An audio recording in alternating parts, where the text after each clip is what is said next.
बिस्मिल्लाहिर्रहमानिर्रहीम।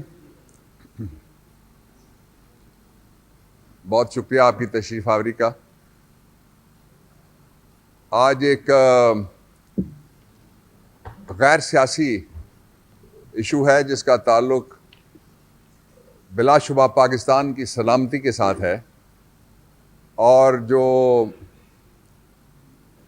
नए पाकिस्तान के मोहसिन हैं, एक आलमी आइकॉन है पाकिस्तान के, साबिक वज़ीर आज़म है, पाकिस्तान की सबसे बड़ी जो डेमोक्रेटिक फोर्स है ऑपोजिशन में भी और आज भी इक़्तिदार के अंदर 2 यूनिट्स ऐसे हैं जिनके अंदर हम मौजूद हैं, बल्कि तीसरा यूनिट भी बहाल हो गया। अली अवान यहाँ बैठे हैं, हमारे असद उमर साहब भी और खुर्रम भी बहाल हो गए, तो वहाँ हमारी अक्सरियत है। उस पार्टी के सरबराह हैं, उनकी जो केसेस हैं और उनकी जो ज़िंदगी है और उनकी जो सिक्योरिटी है, ये उससे स्पेसिफिक आज हमने आपसे बात करनी है।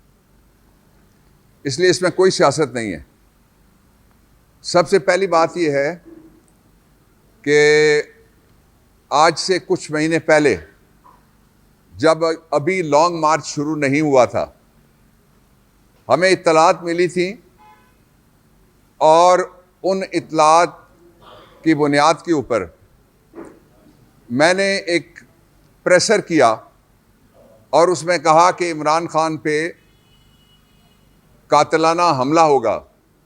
तो उस वक्त कुछ दोस्तों ने उसका मजाक उड़ाया था, कुछ ने कहा था कि आउट ऑफ प्रोपोर्शन हमने ब्लो कर दिया इस इशू को। उसके बाद इमरान खान साहब ने 2 दफ़ा इस बात को दोहराया कि उनके ऊपर हमला होगा और साथ हमला किस तरह से होगा वो भी बता दिया कि एक मजहबी जुनूनी को खड़ा किया जाएगा। और उसके बाद फिर वज़ीराबाद में वो प्लान एग्जीक्यूट हुआ और वो प्लान एग्जीक्यूट होने का नतीजा ये निकला कि इमरान खान साहब को बहुत शदीद गन शॉट वुंड्स आए, 11 लोग जख्मी हुए और एक हमारे कारकुन शहीद हो गए। अब थोड़ा सा अगला पहलू मैं आपके सामने रखना चाहता हूं जो बहुत इंपॉर्टेंट है। ये सलमान तासीर मॉडल का एक डिफेंस क्रिएट करने की नाकाम कोशिश की गई और उसमें जो मुल्जिम था उसकी एक वीडियो, जिसकी दूसरी वीडियो में आप देख सकते हैं कि पुलिस के आला तरीन जो ऑफिसर थे जिनकी जिम्मेदारी थी कि वो मुल्जिमों को पकड़े, वो मुल्जिम को एक जगह से दूसरी जगह मुंतकिल करते हैं। दूसरी जगह मुंतकिल करने के बाद मुल्जिम की एक वीडियो जारी होती है और फिर उसकी उसी रात दूसरी वीडियो जारी होती है। अभी इमरान खान का पर्चा नहीं हुआ और अभी भी इमरान खान का पर्चा नहीं हुआ। कहां 3 नवंबर और कहां आज 3 मार्च अगले साल का, कोई पर्चा नहीं हुआ उनकी तरफ से। उस पर हुकूमत ने 2 मौक़िफ़ इख्तियार किए। पहला मौक़िफ़ यह था कि इमरान खान पे कोई हमला नहीं हुआ। हुकूमत का दूसरा मौक़िफ़ यह था कि इमरान खान पे एक मजहबी जुनूनी ने हमला किया है। ये दोनों मौक़िफ़ कौम के सामने है और बड़ी बदकिस्मती की बात यह है कि फिर JIT के ज़रिए से यह तय हुआ, मुकामी पुलिस और ज़िम्मेदारान पुलिस और दूसरे जो लोग थे या जो इन्वेस्टिगेटिव एजेंसीज थी जिनका काम था प्रोब करना, वो अपना किरदार अदा नहीं कर सके। और फिर JIT ने बताया कि हम 2 कह रहे थे, उस दिन भी एतराज़ हुआ 2 किधर से आ गए कि वो 3 निकले। फिर वो किस तरह से साबित करती है JIT, जब मुख्तलिफ जगह पे मुख्तलिफ असलहे के खौल मिले तो साबित हुआ कि 3 जगह से फायर हुए थे। अब इसका एक और पहलू है जो मैं आपके सामने रखना चाहता हूं। ये थी पहली असैसिनेशन अटेम्प्ट पाकिस्तान के सबसे बड़े पॉपुलर पार्टी के लीडर और सबसे बड़े लीडर के खिलाफ। उसके बाद अब हमारे पास कुछ ताज़ा इत्तलात हैं और ताज़ा सर्कमस्टांशियल शवाहिद, सर्कमस्टांशियल पीसेस ऑफ एविडेंस हैं ये दो चीजें हैं, शवाहिद हमारे पास हैं कुछ सर्कमस्टांशियल, इसलिए कि हम तफ्तीशी इदारा नहीं है, सियासी जमात हैं, और दूसरा हमारे पास इत्तलात हैं। उनकी बुनियाद के ऊपर मैं आपके सामने ये इंतहाई संगीन और हसास सूरत हाल आपके सामने बयान करने पे हम मजबूर हो गए, ताकि कौम को पता लग सके, पूरी दुनिया को पता लग सके कि किस तरह दोबारा इमरान खान की जान लेने की कोशिश हो रही है। मैं उस जो प्लान की हमारे पास इत्तलात हैं उनकी तरफ बाद में मैं शॉर्ट कमेंट करूंगा। पहले मैं सर्कमस्टांशियल एविडेंस के कुछ पीसेस आपके सामने रखता हूं, जिससे अंधे को भी नजर आ जाएगा कि एक और कातलाना हमले की तैयारी हो रही है। और वो कातलाना हमले की तैयारी कौन कर रहा है, मैं उस पर भी आखिर में जाऊंगा।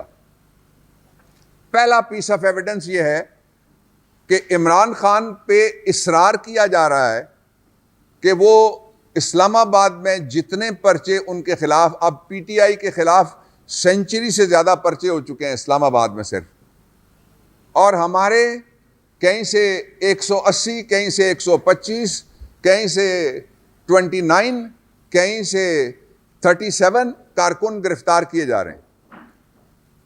ये पर्चे क्यों हो रहे हैं, आप जरा इनको जोड़िएगा। पहला लिंक मैं आपके सामने रखने लगा हूं। और इस्लामाबाद में क्यों हो रहे हैं, ये बड़ी बदकिस्मती की बात है कि इस्लामाबाद के जो वकील हैं, वो जो इस्लामाबाद की कचहरी है उसको कहते हैं डेथ ट्रैप, कि ये मौत का फंदा है। वैसे नहीं वो कहते। सेशन जज, सीनियर वकील, लेडी लॉयर, लिटिगेंट, अमले के लोग इस्लामाबाद कचहरी में एक दफा कत्ल नहीं हुए, 2 दफा कत्ल हुए। क्या कोई मुझे बता सकता है यहां का जिम्मेदार कि उनके मुल्जिम कहां गए? क्या कोई बता सकता है उनका ट्रायल कहां हुआ? क्या कोई बता सकता है उनको इंसाफ क्यों नहीं मिला? क्या कोई ये बता सकता है कि इस कचहरी को उसके बाद महफूज क्यों नहीं बनाया गया? सारी कोशिश, ये जो पर्चे हैं, ये पहला सर्कमस्टांशियल पीस ऑफ एविडेंस है हमारे पास। ये इस्लामाबाद में करने का मकसद ये है कि इमरान खान को इस्लामाबाद कचहरी में घेर गार के लाया जाए और फिर वहां पे स्नाइपर या किसी कार बॉम्ब के जरिए या किसी खुदकश के जरिए उनकी जान ले ली जाए। मैं यहां रुक जाता हूं, इसको कोई सियासी गुफ्तगू ना कह दे, इसलिए ये हमारी इत्तला नहीं है। मैं ये क्लैरिफिकेशन कर देता हूं। पहली असैसिनेशन अटेम्प्ट के बाद पाकिस्तान की वजारत दाखिला के इंचार्ज ने कहा है कि उनके पास इत्तला है कि एक गैर मुल्की एजेंसी किसी कचहरी की पेशी के दौरान इमरान खान को कत्ल करना चाहती है। ये रिकॉर्ड पे है, ये हम नहीं कह रहे, ये गवर्नमेंट कह रही है। मैं आपको उसकी शहादतें, जो सर्कमस्टांशियल वाकयाती शहादतें हैं, वो मैं आपके सामने बयान कर रहा हूं तरतीब के साथ। पहली शहादत मैंने आपके सामने रख दी। दूसरी शहादत यह है कि इमरान खान को सिक्योरिटी के एतबार से सारा तनहा कर दिया गया है। मैं इसकी मिसाल आपको देता हूं। लाहौर हाई कोर्ट में जब इमरान खान पहुंचते हैं तो फाजल अदालत ये कहती है कि सिक्योरिटी में अंदर लाया जाए। वकील वहां अंदर बात करते हैं, कहते हैं सिक्योरिटी नहीं है। जब बेल का अमल खत्म हुआ, अदालत ने फिर हुक्म किया कि इमरान खान को फुल प्रूफ सिक्योरिटी में घर वापस भेजा जाए। ना पहले सिक्योरिटी दी और ना फिर सिक्योरिटी दी। अदालत के हुक्म की नफी करते हुए दोबारा सिक्योरिटी नहीं दी गई, और उसकी वजह यह थी कि इमरान खान को किसी तरीके से निशाना बनाया जाए। यह दूसरा सबूत है। तीसरा जो सर्कमस्टांशियल सबूत है वो इंतहाई खौफनाक है। वो जुडिशल कॉम्प्लेक्स में हाजिरी वाले दिन सामने आया है। उसके 4 हिस्से हैं उस सबूत के। वो चारों हिस्से मैं आपके सामने रखूंगा। उसका पहला हिस्सा यह है कि पहली बार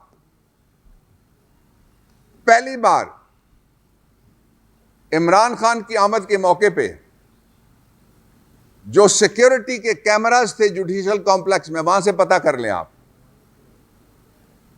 वो सारे के सारे बंद कर दिए गए। क्यों बंद किए गए? कोई वारदात करना थी? कोई पहचाना ना जाए, ताकि कोई मजहबी जुनूनी खड़ा किया जा सके उसके नाम के ऊपर एक डेकॉय। इमरान खान से ज़्यादा किसने आलम इस्लाम में और आलम इंसानियत में, अक़वाम मुत्तहिदा में और मगरबी दुनिया में रसूलुल्लाह सल्लल्लाहु अलैहि वसल्लम पे हमारी हज़ार जाने कुर्बान आपके लिए मुकदमा लड़ा? किसने इस्लामोफोबिया का मुकदमा इमरान खान से ज़्यादा लड़ा? तो इसलिए ये सबूत नंबर 1 है। ये जुडिशल कॉम्प्लेक्स के अंदर के मैं सबूतों की बात कर रहा हूं। हुकूमत जवाब दे कि वो कौन था जिसने सिक्योरिटी के सीसीटीवी कैमरास को बंद किया। दूसरा, आप ये कंफर्म कर लें, वहां रजिस्ट्रार हैं, दूसरा अमला है, फाजिल अदालतें बैठती हैं। एटीसी के कोर्ट के अंदर की सिक्योरिटी, आप लोग कवरेज जो करते हैं उनको मेरी बात ज्यादा समझ आ रही होगी और कुछ चेहरे मुझे नजर आ रहे हैं वहां। वो अंदर की सिक्योरिटी उस दिन टोटल गायब थी। वहां 8 से 12 के करीब, 15 के करीब लोग बैठे होते हैं जो इंसदाद दहशतगर्दी की अदालत है। वहां ऑफिशियल सीक्रेट्स एक्ट के मुकदमे 2 दिन चलते हैं और जो 7 दिन हैं उनमें से 5 दिन और वो इंसदाद दहशतगर्दी के मुकदमे, जिसमें बड़े बड़े मुकदमे हैं, वो सुने जाते हैं। इसलिए वहां सिक्योरिटी वाले बैठते हैं। वो कौन था जिसने सिक्योरिटी वाले उस दिन वहां से हटा दिए? ये जुडिशल कॉम्प्लेक्स के अंदर से दूसरा सर्कमस्टांशियल पीस ऑफ एविडेंस कौन था? इसका हुकूमत जवाब दे। तीसरा सर्कमस्टांशियल पीस ऑफ एविडेंस, उस अदालत के अलावा जो जुडिशल कॉम्प्लेक्स की अंदर सिक्योरिटी थी, वो सिक्योरिटी का एक एहलकार भी वहां उस वक्त मौजूद नहीं था। वो एहलकार किसने वहां से हटाए?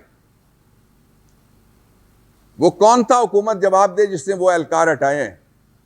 क्योंकि हुकूमत कहती है उनको पता है कि कोई गैर मुल्की भी पता है कि एजेंसी है, वो मारना चाहती है इमरान खान को। क्यों मारना चाहती है ये नहीं बताया, और कहते हैं कि मारा जाएगा कहां, खुदा ना करे कहने वालों के मुंह में खाक, लेकिन दोहराना पड़ रहा है मजबूरन।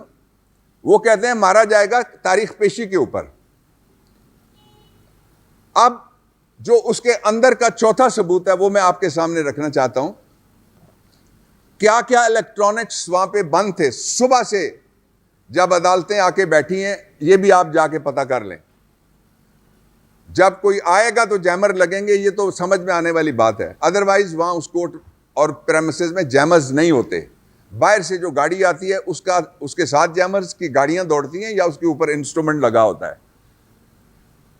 और जो इसमें आखिरी बात सर्कमस्टांशियल एविडेंस जो मैं आपको 5th है गालिबन मैं रखना चाहता हूं आपके सामने, वो ये थी कि आप जाके ये पता कर लें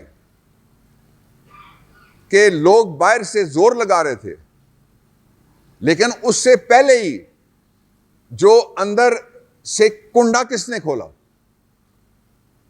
ये चीजें सामने आएंगी। 13 तारीख को याद रखिएगा, 16 तारीख को भी याद रखिएगा, 14 तारीख को भी याद रखिएगा। वहां जो दरखास्त जमानते हैं वो उनकी समात होनी है। उसमें वीडियोस जज साहिबान अपने नुक्ता नज़र से, जज साहब जो सुनेंगे वो यकीनन देखेंगे और हम अपने नुक्ता नज़र से वीडियोस पेश करेंगे वहां पे। अब मैं वापस चलता हूं जुडिशियल कॉम्प्लेक्स से, आपको लेके चलता हूं मैं। फिर अगला सबूत जो है सर्कमस्टांशियल एविडेंस है उसके ऊपर, वो क्या है? वो ये है कि अहमद नियाजी इंचार्ज हैं इमरान खान की सिक्योरिटी के, और उनके साथ कुछ दूसरे ऑफिशियल्स और हमारे वॉलंटियर लड़के हैं। जान पे वो खेल के आपने देखा किस तरह से वो यहाँ बारिश में गिरते हैं और उठ के फिर दौड़ के गाड़ी की तरफ, अस्पताल की तरफ नहीं दौड़ते। वो हमारे जानिसार हैं। उन सब पे पर्चे क्यों किए जा रहे हैं? ताकि इमरान खान को पर्सनल सिक्योरिटी से भी महरूम कर दिया जाए। सिक्योरिटी के एतबार से दे वांट हिम कि वो अकेले हो जाएं और उनकी गाड़ी नंगी हो जाए, कोई सिक्योरिटी वहां उनके साथ ना हो। ये जवाब दे हुकूमत कि वो कौन है जिसके कहने पे उनको ये इतला मिलने के बावजूद भी वो इमरान खान की जाती सिक्योरिटी के ऊपर भी पर्चे कर रहे हैं, ताकि उनको उस सिक्योरिटी से भी महरूम कर दिया जाए। इससे भी अगला सबूत जो मैं आपको देना चाहता हूं, वो अगला सबूत ये है कि इमरान खान जिस तरीके से लोगों को हटाया गया सिक्योरिटी जुडिशियल कॉम्प्लेक्स से, उनको टारगेट करने के अलावा हुकूमत बताए और क्या वजह थी कि उन सिक्योरिटी के लोगों को और सिक्योरिटी मेजर्स को वहां से रिमूव किया जाए। उसका एक मिसाल बेनज़ीर की शहादत वाले दिन की मिलती है। पहले एक फॉल्स फ्लैग चलाई गई न्यूज़, कहा गया कि कोराल के पास नवाज शरीफ पे अब हमला हो गया, बहाना बना के सारी सिक्योरिटी वहां से शिफ्ट की गई। और जब हमला होता है, एक्चुअल जो हमला होना था, तो उस वक्त कोई सिक्योरिटी किसी जगह मौजूद नहीं थी। सिक्योरिटी वाले तब आए जब उन्होंने फोरेंसिक एविडेंस ज़ाया करने के लिए जो शहादतों की जगह थी उसको पानी से साफ किया था। क्या उनको इंसाफ मिला? जवाब कौम जानती है। इसलिए वहां सलमान वाला, यहां लियाकत बाग वाला, ये फार्मूला, वो कौन है हुकूमत में से जो ये सारा कुछ कर रहा है? जवाब दे हुकूमत। उसके साथ मैं अब इसका जो दूसरा पोर्शन है उसकी तरफ आना चाहता हूं। जो मुकदमात हैं इमरान खान के खिलाफ, वो सारे दो तरह के मुकदमात हैं। एक मुकदमात वो हैं जो सियासी इलेक्शन कमीशन ने अपनी मुखालिफ सियासी पार्टी के खिलाफ FIR करके साबित कर दिया कि वो मुकदमात सारे सियासी हैं। वो इलेक्शन कमीशन के हवाले से मुख्तलिफ अदालतों में चल रहे हैं। कोई हाई कोर्ट में चल रहा है, कोई रेफरेंस है, कोई इस्तिगासा है, वो सारे आप खोल के देख लें। वो सारे के सारे इलेक्शन कमीशन के ट्रिगर करदा मुकदमात हैं। और यही तो हमारा मुकदमा है पाकिस्तानी कौम के सामने कि ये मुकदमात झूठे हैं और इलेक्शन कमीशन जानिबदार है। दूसरे मुकदमात कौन से हैं? 25 मई को इमरान खान कंटेनर पे हैं, कहते हैं उनके इमा के ऊपर फलाने ने पत्थर मारा। 25 मई को जो मजालिम हुए उनके पर्चे हमारे ऊपर। इस्लामाबाद हाई कोर्ट में ना किसी ने फूल तोड़ा, ना घास तोड़ी, ना गमला तोड़ा, सवाल ही नहीं था। वहां पे बाकायदा मीडिया पे हमला हुआ। एक असिस्टेंट कमिश्नर का नाम मुझे अभी बताया गया है। आज अभी थोड़ी देर पहले जिस अदालत से मैं पेश होके आ रहा हूं, वहां जो साफी थे वो खड़े हो गए, उन्होंने कहा वहां जा इमरान खान रहे थे और मारा हमें गया है। और पर्चा किस पे किया गया? पर्चे में एक प्रोफेसर ऐसा पकड़ा गया, गिरफ्तार है, जो वो जज साहब के पास पेश होता है और जज साहब ने प्रोफेसर साहब से ये पूछा, ये असातिज़ा की इज्जत ज़रा देखिएगा किस तरह करते हैं। दहशतगर्दी में पकड़े हुए प्रोफेसर साहब बंद हैं और मुझे जज साहब ने कहा प्रो बोनो इनका केस आप लड़ लें, प्रोफेसर के पास पैसे नहीं हैं। जज साहब ने पूछा प्रोफेसर से कि आप कहाँ खड़े हैं और आप पे क्या पर्चा हुआ है? उसने कहा सर मुझे तो नहीं पता मैं कहाँ खड़ा हूं, लेकिन जुडिशियल कॉम्प्लेक्स में मैं जबरदस्ती दाखिल हुआ, मुझ पे पर्चा। यानी उनको पेशी वाले भी दिन नहीं पता था कि जुडिशियल कॉम्प्लेक्स कहाँ है। यूनिवर्सिटी प्रोफेसर, वो तो प्राइमरी टीचर हो, तो हमारे लिए हमारे सर का ताज है, वो जो इंसानियत हमें सिखाते हैं। दो अगले नुक्ते मैं आपके सामने बयान करता हूं। पहला नुक्ता यह है कि इस्लामाबाद के अंदर एक ई कोर्ट मौजूद है। ये जस्टिस खोसा साहब के ज़माने में गालिबन शुरू हुई थी और ई कोर्ट के ऊपर सैकड़ों मुकदमात तेज़ रफ्तार फैसले उनके हो चुके हैं। If I am not wrong, ज़्यादा हो सकते हैं बल्कि। और उस वक्त एक सोहेल नासिर थे जो हाई कोर्ट में एलिवेट हुए बाद में, वो सेशन जज इस्लामाबाद थे। ये उनके दौर की मैं बात कर रहा हूँ जब ये शुरू हुआ था। और उसकी एक तरह से निगरानी और उसकी पेटर्नेज कहना ज़्यादा मुनासिब होगा, वो सुप्रीम कोर्ट ऑफ पाकिस्तान करती रही है। मैंने दरख्वास्त दी एक से ज़्यादा अदालत में कि हमें आप ई कोर्ट में बैठ जाएं, तशरीफ़ ले आएं और वहाँ से इमरान खान की हाज़िरी आप वीडियो लिंक के ज़रिए से लगाएं। मैं कामयाब नहीं हो सका कन्विंस करने में, तो मैं ये अदलिया से दस्तबस्ता गुजारिश करना चाहता हूँ, as senior ASC of the supreme court, as jurist, as former law minister, as citizen of Pakistan. और जो आपका सितारा है कोटा, वहाँ का मैं रहने वाला हूँ, एक ग्लोबल सितारा है आपका वो तहसील। मैं आपसे दरख्वास्त ये करता हूँ कि आप हमें कुछ कोई फेवर ना दे, कोई भी ना फेवर दे। हम फेवर मांगते भी नहीं है। रूल ऑफ लॉ के लिए लड़ने वाले फेवर क्यों मांगेंगे किसी से? हम तो लॉ मांगेंगे।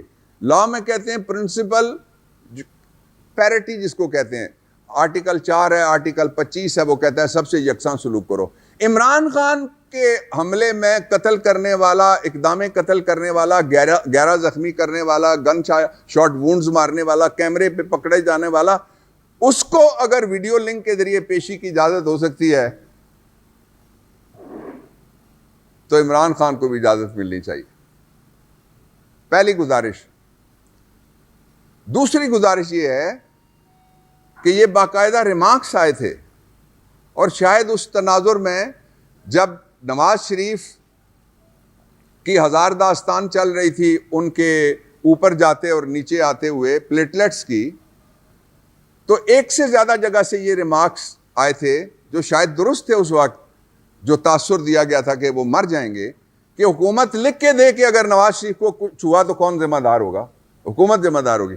मैं मुतालबा करता हूं शहबाज शरीफ मेरे पहले मुकदमे का जो बड़ा मुल्जिम है, जो पहला मुकदमा है हमारा जिसकी FIR अभी होनी है वजीराबाद में, वो जरूर होनी है इंशाअल्लाह अज़ीज़, और उनको तरीका पता है, वो सब्जाजार से बरी हो सकते हैं, उनको तरीका पता है वो मॉडल टाउन 1 से बरी हो सकते हैं, वो तरीका जानते हैं वो मॉडल टाउन 2 से निकल सकते हैं, वो तरीका जानते हैं वो FIR रोक सकते हैं वजीराबाद की। लेकिन मैं मुतालबा करता हूं कि हमें भी तो कोई लिख के दे कि अगर इमरान खान को कुछ हो गया तो फिर जिम्मेदार वो होगा। हम हुक्मरानों से ये मुतालबा कर रहे हैं। तीसरी और आखिरी बात मैं ये आपके सामने रखना चाहता हूं कि जो मुकदमात हैं सारे के सारे, वो मुकदमात किसी भी अदालत में इस काबिल हैं कि उनको डिस्चार्ज कर दिया जाए। और उसका सबब ये है कि मुकदमात में लफ्ज़ इस्तेमाल हुआ है कि ईमा की बुनियाद पे इमरान खान शरीक, ईमा की बुनियाद पे असद उमर शरीक, ईमा की बुनियाद पे अली अवान शरीक, ईमा की बुनियाद पे बाकी सारी हमारी क़यादत वो शरीक। तो ये जो ईमा वाले मुकदमे हैं, ईमा की एविडेंस अगर ना हो तो इसमें तो दहशतगर्दी में तो लिखा हुआ है जो झूठा पर्चा करेगा उसको अदालत कैद करेगी 3 साल। तो आखिर में मैं आपसे ये अर्ज़ करना चाहता हूँ कि ये इंतहाई, मैं अदलिया से ये अर्ज़ करना चाहता हूँ कि सर ये इंतहाई सेंसिटिव मामला है।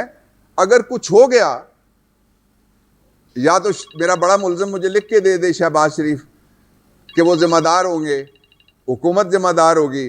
अगर कुछ हो गया तो उसके बाद पछताने के अलावा क्या किया जा सकता है?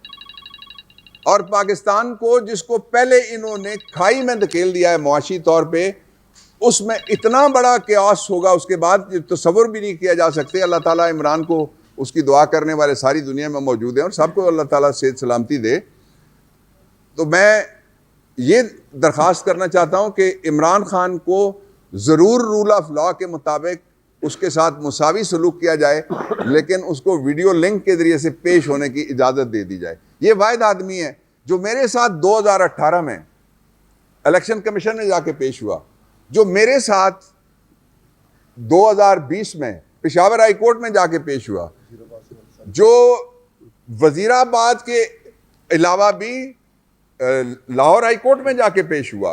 ये वो वाहिद पाकिस्तान का लीडर है जो फाजिल सिविल जज के पास पेश हुआ, फाजिल एडिशनल सेशन जज के पास पेश हुआ, फाजिल सेशन जज के पास पेश हुआ, फाजिल बैंकिंग जज के पास पेश हुआ, फाजिल इंसदाद दहशतगर्दी के जज। तो कौन सा रह गया है ऐसा इंसाफ का दर? और सुप्रीम कोर्ट ऑफ पाकिस्तान में खुद सबसे बड़ी जो इस्लामाबाद के शहरियों के लिए काम किया गया था, उसमें मैं उनका वकील था। ये 2017 के अंदर हम पिटीशन लेके गए थे जिसके ज़रिए से हमने बोटेनिकल गार्डन इमरान खान ने बचाया। वो खुद कहने लगे मैं इस केस के लिए बाबर खुद चलता हूँ साथ, और वो खुद जाके वहाँ पे खड़े हुए।